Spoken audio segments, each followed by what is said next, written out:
Okay, everybody. And this is a long form video of the first review on the Shock something ice scooter. Again, I got this as a pre-release a few years ago, I guess. I don't think there's a lot of these where I am. I still don't think there's a lot of them. So I guess you could say this is rare. I know they have one that's not the winter version. It has one wheel and it's not studded, but in general, simply, it has 5 modes. I find that it's kind of weird that way because you have like plus 2 kilometers every mode. It goes 30. It's I hate to say this with Shock. If you ever see this company of Shock, up the speed a little bit, bump it up. Everything that you have is decent and a good price, but it's always underpowered. So if you got this thing, be a lot better with a bigger pair of motors. It has a decent, I'm pretty sure they're both big, they're more than 48 volt. I'm pretty sure they're like 53 something. And that is, I don't know how big these are, but this is like your average, I don't know, your average e-bike battery. And then this battery is about that big and that wide, so it's probably about 1 foot by 4 inches, so it's a pretty chunky battery. I have no complaints on battery length. It's got plenty of life to go. This is a great quality. I put a ton of stuff in here, like all my TRX4Ms and all my charging stuff. If I'm going like on a little trip with my friends to go drive RC cars, I'll go in there, especially in the winter time. You can load this rack down with stuff. I've done that before. Looks super cool. Still, it has a good enough battery life that makes sense to have it all loaded down. Now, I don't have the light. The light never worked. I don't know what that's about, but I'm gonna put a light bar on this, just, you know, simple light bar. I have a few. Hydraulic brakes, which are, I think that's pretty good.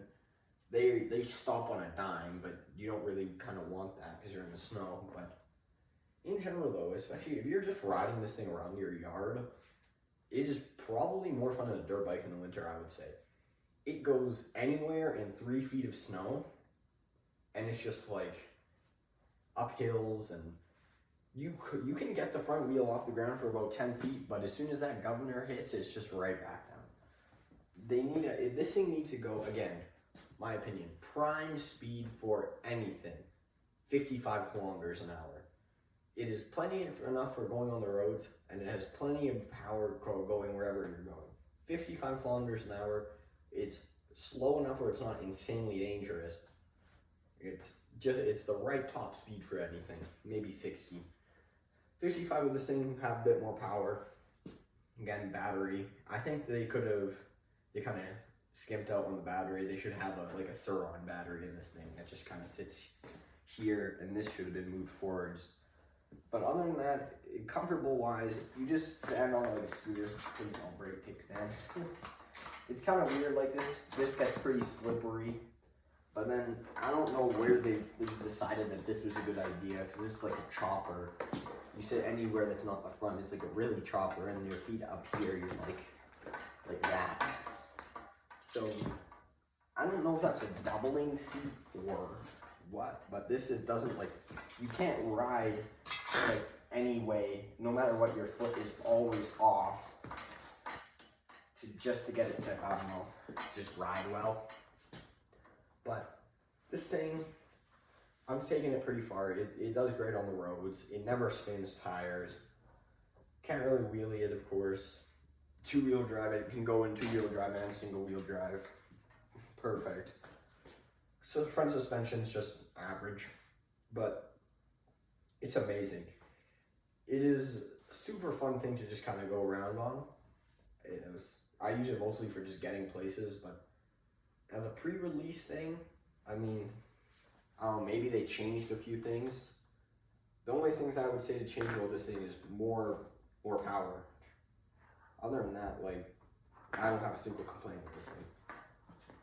And we've done some pretty crazy stuff. I've done like moguls in the snow. It's just like pretty crazy. But still, it needs more power. Everything about it's good. I think I have about 197 kilometers on it, which is nothing. But that's probably just because of how slow it goes. Like on my Surron, I have 600. It's still brand new, but this is like I've had it for 3 winters, and it just doesn't get that much use because it's like it's too slow to really go anywhere. But anyway, I rate this thing. It's probably an 8 out of 10. Just needs more power. That's all. Anyway, thanks for watching, guys.